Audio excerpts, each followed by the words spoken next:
All right, so today we are going to be transplanting our tomatoes. I went ahead and got the peppers done. Peppers are behind me here. This is the row of peppers, 66 peppers. And I also got one row of tomatoes in, 66 tomatoes down there.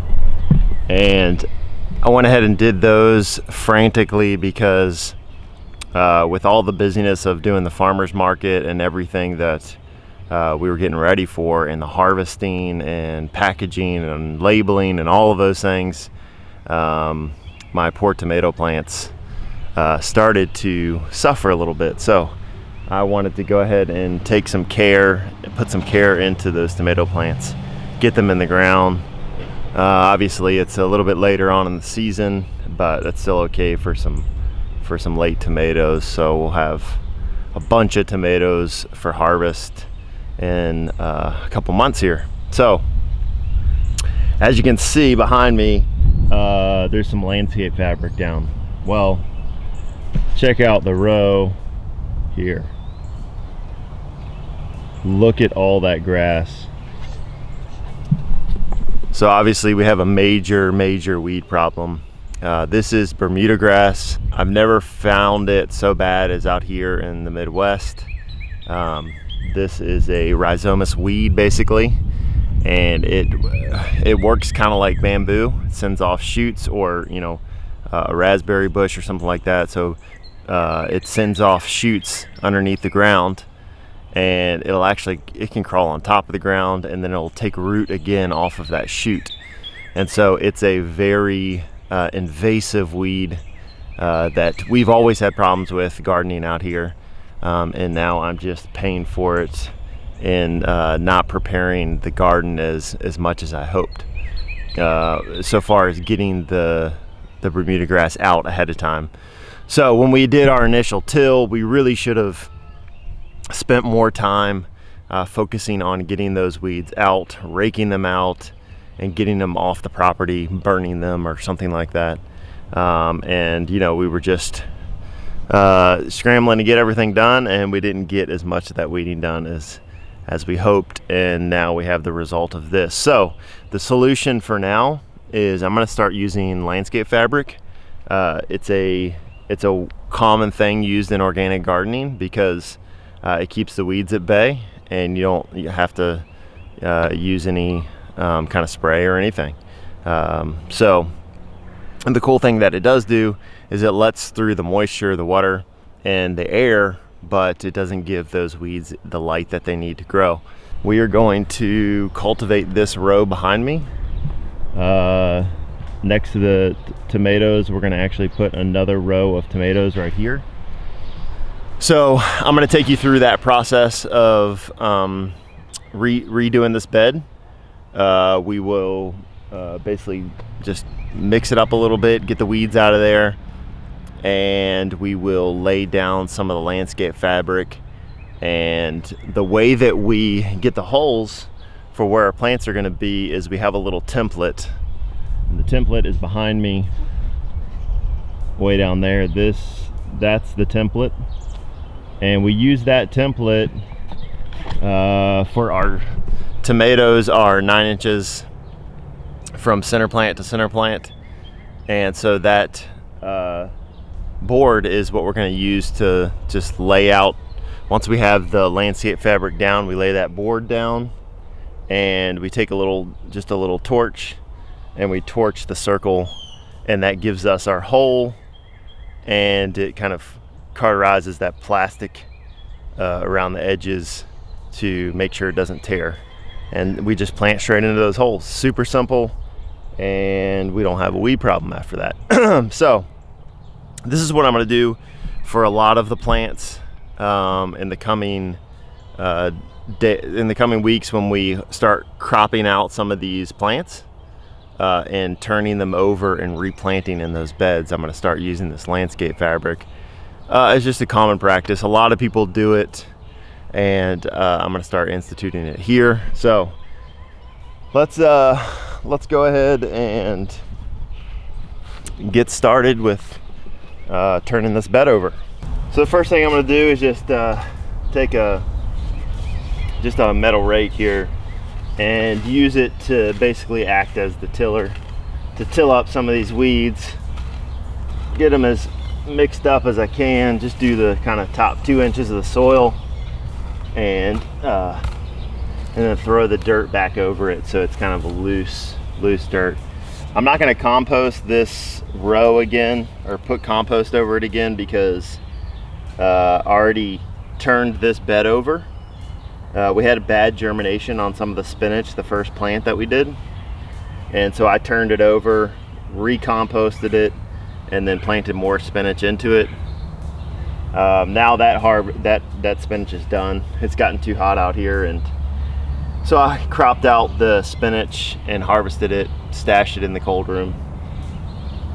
So I'm not going to use compost, but once we plant each tomato plant, we'll put compost on top of the hole that we planted the tomato plant in. So I'm going to go ahead and go over this bed, this rake, and just kind of manually till it up. Here's one thing we could use is just a little stirrup hoe. Take the stirrup hoe and really get those weeds chopped off. This actually worked way better. And then we'll take the rake and rake back over it. If you do gardening and need to weed, these stirrup hoes are really awesome tools. I have 2 of these. Let me grab my other one.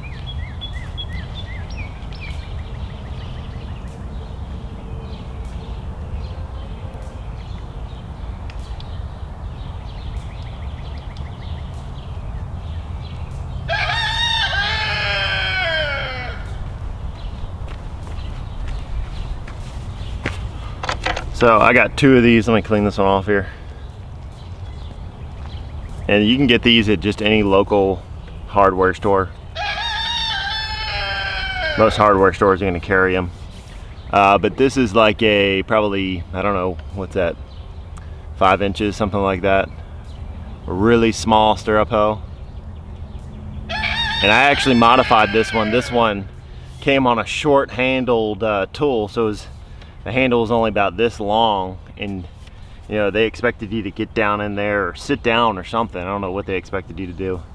And so I just took a handle off of a different tool and I modified it and just fit it right on there. So that's my small one, and I can get inside of, you know, tight areas with this one, in between plants and all that good stuff. And then this is my large one, and this is kind of your standard one that you're going to find at any hardware store. And the good thing about stirrup hoes is they're real sharp on each edge, and so when you go underneath, you can take a weed and you can dig down into the soil and go underneath it. It'll cut the bottom of that weed, and the soil will go through this part. So as in a traditional hoe, the soil will go back with it. The soil will actually go through, so it's easier to pull through the soil.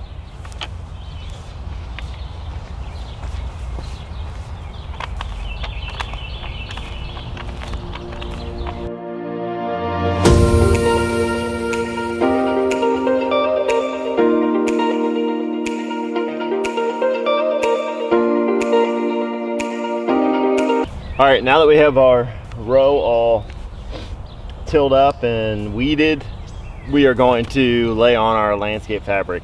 This is just something I got at the local hardware store. It's 3 feet by 50 feet, which is perfect for these beds. As you can see on the one behind me, it kind of covers the edges as well.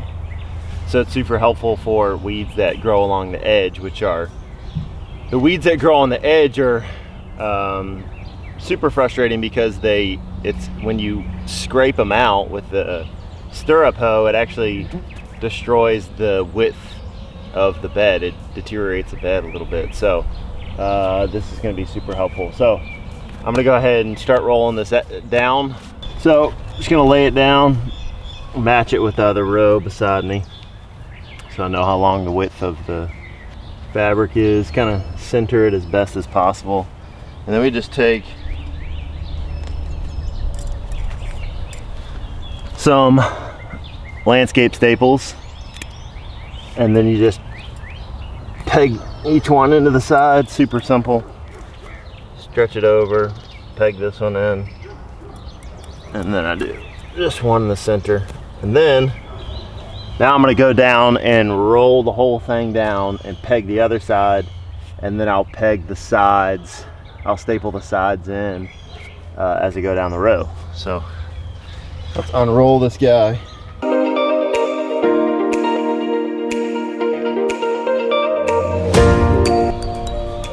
There we go, just like that. Roll it out. And now I'm going to go back and staple the sides down. I'm going to run and grab some more staples from inside. So here's the wooden template I built. Basically, it's just a really thin piece of board. I use a real thin piece because I didn't feel like having to lift a heavy board the entire way. And obviously, you can make this board as long as you want. But I just got the biggest hole saw I could find in the toolbox and drilled some holes in it. Like I said, they're 9 inches apart. And then all we do is take our butane torch. You can pick these up in any hardware store if you don't already have one. And we're just gonna burn the center out on these. So we make sure it's even in the row, that it's in the center where we want it. And then I just hold it down a little bit and just barely burn back the surface. So I hold it down with one hand, and then I keep this far enough away to where it's not going to burn the edges or burn out the sides of the hole either. Quick little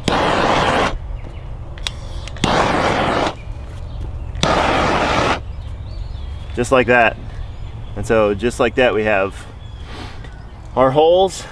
And then we'll go back and we'll plant inside of these.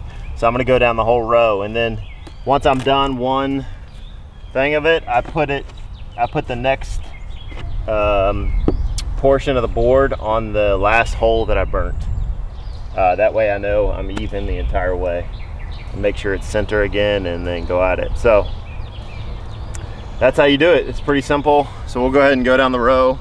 The good thing about this method is it cauterizes, or it melts the plastic around the edges, and so it kind of makes it so it won't tear in the future. So let's go down the rest of the row here.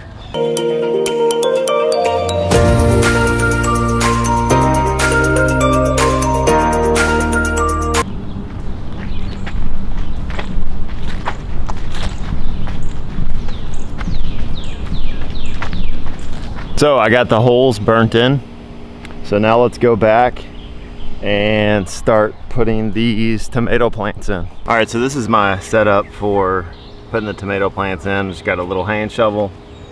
Let's see, bucket of compost, and I just sit in the walkway over here on a milk crate, and then I get my plants in front of me. So I just pull to my plants, and first thing I do is just dig straight down, break up the soil, real good, and then pull that soil out of there.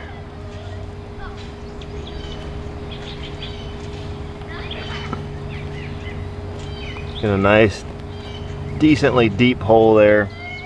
Because remember, with tomato plants, you can bury the stalk or the stem of it, and it'll grow roots off of that stem however deep you bury it, so you get more rooting that way. So then I take this guy and I water the transplants really good before they go into the ground, because they're going in dry ground basically. And then put it in there, bring the soil back around. Kind of got to work. It's a little bit different than planting straight into the ground with the landscape fabric. It makes it a little bit more difficult to get your hands under there, but it's not bad. And once you got it kind of worked into the sides there, I'll just take a handful of compost, put it over top, and then just kind of stuff it under there a little bit. just like that. And we take our label, put it in the front so we know what it is. Scooch everything back. Do it again. One thing I did want to share with you guys, you know, we've been real busy, like I said. A lot of stuff's been going on around here. We've been, you know, preparing for the market stuff. We got an online store launched on our website, so you can place orders online and pick them up here or at the market. And so we've been working really hard to get all this stuff done, as well as learning in the process. You know, we don't really know how to do most of this work, so we're learning as we go and figuring out what methods work and what methods don't work, and how we're going to how we're going to make this more excellent in the future. Basically, how we're going to create our systems that work and create something that's profitable, basically. And so anyway, I just wanted to be real with y'all for a moment. It's been tough. We've put in a lot of work, a lot of effort's gone into all of this, and sometimes, you know, you just get to those points where you're doing so much and you forget about the real reason why you're doing something. And so, you know, I'm the type of person that I like to get stuff done. I like to have a vision and create a system to go after it, and then go after it hard. But in that process, you know, I lost some focus about why we're doing what we're doing. And I kind of wanted to just reiterate that in the midst of doing all of these things, as we're doing the garden, this isn't mainly about gardening. It's not mainly about the methods we're using to market garden. It's not mainly about selling produce or creating a revenue stream. This is all into something so much bigger, and that is serving children in crisis and creating a place that children are able to come, that are in the midst of broken families and a broken system, and they're able to find refuge and peace, and ultimately they're able to come into a relationship with their Father in heaven through Jesus. And so that's the reason we're doing this. And I had a moment the other day where I was, you know, scrambling to get the salad that we had just harvested dried up so that it wouldn't wilt or be nasty as we packed it into bags. And so I'm kind of trying to figure all this out as I go along on the fly, and I just got to this moment where I'm like, wow, okay, I gotta take a step back. I gotta look at the bigger picture of what we're doing and what the Lord's asked us to do, and I gotta set my focus on that. You know, all of these other details about you know, the intricacies of growing food and this whole process, that's secondary to what the Lord has asked us to do, and creating a place and laying the foundation and the framework for a place that is going to be a place of refuge for children. And so anyway, I wanted to share that with you guys, because you see the videos of us doing all of this stuff, and looks you know, everything, I always say this, everything on YouTube looks 10 times or 100 times easier than it actually is. You know, when I edit, I speed up everything. That takes a lot of hard work, and this is a lot of hard work. It's not easy to do this. And so I just wanted to be real with you guys for a moment about where we're at, and we're committed. You know, ultimately we're committed to the vision that the Lord has given us, with creating a revenue stream that funds the ministry. And this is it. You know, the details of it, I don't know. Will it look exactly like this? I don't know. But I know one thing: we love growing food. We live in a community of people who appreciate organic, locally grown food, and we love the process of doing all of this. It's not excruciating work for us, although it is work. So we are committed to pursue this outlet and watch it grow. Really, it's been awesome to go to market, and like I said in a previous video, to watch something go from seed to full growth and then package it in whatever way that would be, and put it into the hands of a customer and watch them take it home. It's just, it's super satisfying. And if you're out there and you're watching this video and you have no clue what I'm talking about when I refer to the ministry vision of taking care of children in crisis, I'll leave a link of a video we did in the corner of the screen up here about what the ultimate vision of Goshen is and where we're headed towards.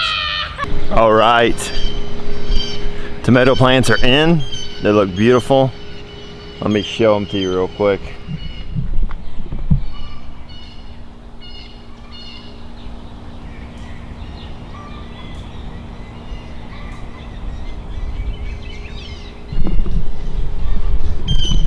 So that is about 133 tomato plants, a full 100-foot row.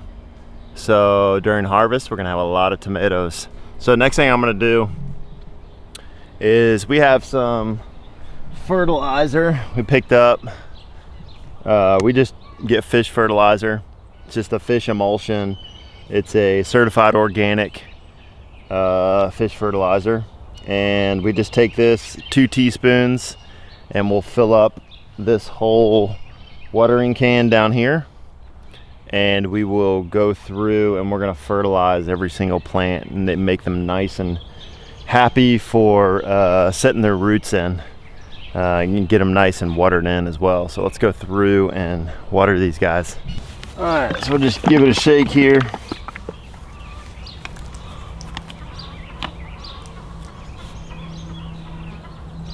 Do 2, 1, 2. 2 teaspoons. We'll start filling this up.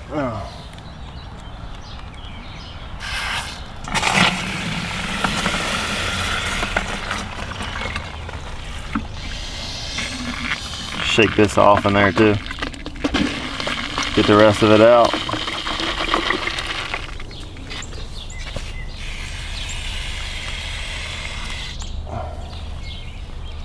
There we go. All right, just got the fertilizing done. So I got fish emulsion on every single plant, and they got watered in the same time. And so tomorrow morning, the sprinklers will come on and they'll get watered in again. They'll be nice, happy, healthy plants. And I got Miss Holly back over here weeding. She's taking care of the weeds for us, which is an awesome help. Weeds after weeds after weeds. Weeds for days over here. So we're learning lessons. We're growing as we go. And this same time next year, man, this whole garden will be maxed out, no weeds, perfect. No, maybe not that far, but yeah, it's gonna be perfect in the Lord. Yeah, it's gonna be perfect in the Lord. It'll be good. Yeah. So I'm gonna hop on the backhoe back here, and obviously y'all haven't seen what I've been doing with the greenhouse. It's slow going, but it's coming along, and I'm doing a series of videos on the greenhouse. Apart from the vlog, it's just going to be a series of us putting that greenhouse together. Maybe in one video, I'm going to try to smash it all into one bigger video. So you'll see that coming up when we're done with everything. A couple quick updates since I haven't done a video in a little while. I finished the cold room. There's the window unit for it down there, and I'll have a video on the full kind of the full overview of what I did with the cold room, how it's working, how it's functioning now, in the next couple, probably next week at some point. I'll put that video out. And we've just been mainly getting the plants in the ground. That's been our biggest hurry right now, because we had so many transplants we had to get in the ground. So we had to turn over, we had to harvest out a bunch of crops. So we harvested out the arugula, we harvested out the spinach, and that gave us 200 feet of bed. And we turned that over into peppers and tomatoes, and then we have one extra bed that I'm going to start planting into. And then we have cucumbers and squash that we got to get in the ground. So I'm going to turn probably the radish bed over here in the next couple days or so, and put those cucumbers and squash in the ground. And then we've been really just focusing on marketing our produce and getting it out the door. So this is where you guys come in. We need help from you to get the word out about what we're doing, the produce that we're selling. If you know anybody that runs a restaurant, if you know anybody that is a produce manager at a grocery store, we're looking to get different outlets to get this produce out of the ground, 100% fully organic produce out of the ground and into the hands of some customers. So if you know anybody, email me. I'll leave my email in the description below. And just to get the word out about what we're doing, ultimately about taking care of children in crisis and what we stand for as a ministry. Share these videos so that people can see what we're doing, and share our website. I'll also leave our link of our website in the description below, so you can check out what we're doing over there. And if you need produce, order from us. You can order on our website. You can pick up either here at our homestead at the farmhouse, or you can pick up from the market that we're at every Saturday morning. Remember guys, if you like these videos, give it a thumbs up. Remember to hit the subscribe button if you want to stay updated with when we put out videos, and hit that notification bell if you want to get notified of videos when they're released. So I will catch y'all in the next video. Thanks for watching.